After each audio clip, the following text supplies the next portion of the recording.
તો આજે હું આવ્યો છું એક એવા સંતની સમાધિએ કે જેમણે ગુજરાતને ગોગો મહારાજ આપ્યા. વાત કરવી છે કાશીનાથ મહારાજની.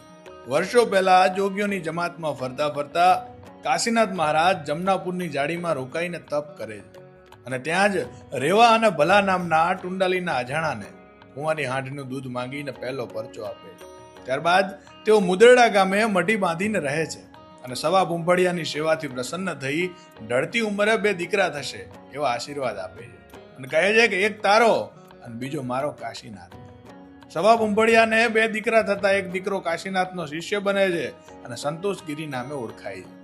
એકવાર મુદરડા ગામે મહારાજે ભંડારાનું આયોજન કર્યું અને વસ્તી વધી જતા પ્રસાદ ખૂટી તો બાપુના મંત્ર શક્તિથી બાજુના ખેતરની માટી ખોપી જેમાં પાણી રેડતા સુખડી બની ગઈ.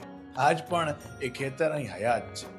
પાછળથી કાશીનાથ મહારાજે જીવન સમાધિ લીધી અને સમાધિ પછી સિદ્ધપુર ખાતે રેવા અને ભલાના હાથે દૂધ પી અને ગોગો એમને પૂજવા આપ્યા, જે આજે ટુંડાલી અને કાહવા ખાતે જગ વિખ્યાત છે. મુદરડા નેહડાના નોગો, મકોણા તથા મુદરડા, હરસુંડલ, ધનાલી, સુજપુરા, જસપુરા 5 ગામ વસે. કુંભરિયા પરિવાર દ્વારા 15 વર્ષથી દર પૂનમના દિવસે દર્શનાર્થીઓ માટે અન્નક્ષેત્ર ચાલે છે.